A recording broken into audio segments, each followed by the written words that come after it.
What's up guys, it's Nicole, also known as Nikki Vegan, and in today's video I'm going to show you one of my favorite recipes that I have ever developed, and this is a chocolate cake. It is a chocolate lover's dream, completely veganized and very easy to make, especially if you do what I like to do, and that is stock up my pantry with baking essentials. I have a whole section of my kitchen, like one cupboard basically, that is baking essentials. So whenever I want, I can go into the kitchen and I can make things like pancakes or cookies or chocolate cake, and I don't have to run to the store every time I need something. This video is brought to you by Thrive Market because all of the ingredients that I used to make this cake I got on Thrive Market, and it's where I do a monthly shop to stock up on my pantry essentials. And in January, I'm planning on doing a whole kind of like a comprehensive guide to the pantry essentials that you need to make cooking really easy. Because I know that when maybe you want to go into the kitchen, maybe you want to try a recipe, but if you don't have certain spices or ingredients on hand, you have to go to the store and you have to get all of these things, and it can be very expensive and it can be very time consuming. And at that point, it's like, why are we even cooking? Like, let's just order out, let's just have a bowl of cereal and call it a day. I totally get that. Which is why I think that having a well-stocked pantry is so essential for cooking, whether you're following a recipe or you're just going into the kitchen and whipping yourself up something quickly. Having a couple of things on hand, a couple of key things, I think, on hand really makes all of the difference. And I think it makes it a lot more fun to cook. So if you'd like to save a little bit of money on your everyday pantry essentials, then make sure you check out the link for Thrive Market in the description box below. I shop there at least once a month. I find it so handy. I use the filter, so I get vegan, organic, sometimes even gluten-free. Click, and then that's all I see. So it just makes shopping so much easier, so much more efficient.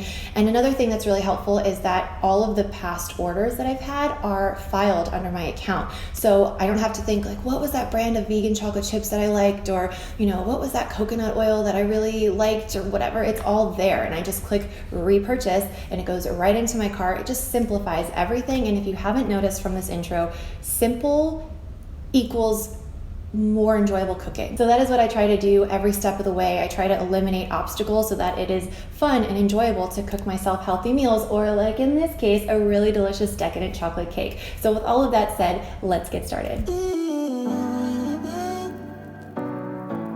We're going to start by making a flax egg. So a vegan cake is obviously not going to have eggs, and a really great alternative to eggs is a flax egg, especially in baking. So for this, we're going to take 2 tablespoons of ground flaxseed and mix that with water. It's going to become gelatinous and work as a binding agent in the cake. So ground flaxseed is something I pretty much always have on hand. I also like to stir it into my oatmeal in the morning because it has lots of fiber, protein, healthy fats, but it's a baking essential for sure.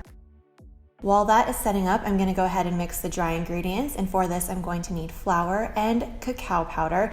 Cacao powder and cocoa powder tend to get a little bit clumpy, so what I like to make sure that I do is to sift the cacao powder, and that way it's really easily incorporated, and that way there's no lumps or kind of chocolate powdery chunks in your cake. Nobody wants that.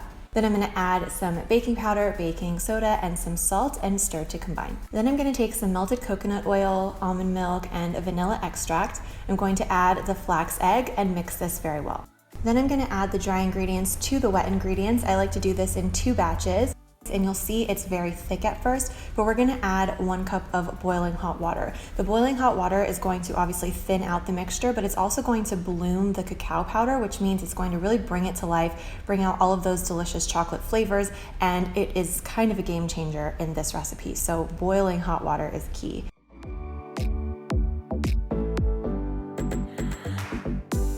Once the cakes are out of the pans and they're cooling / totally cool, I'll go ahead and make the frosting.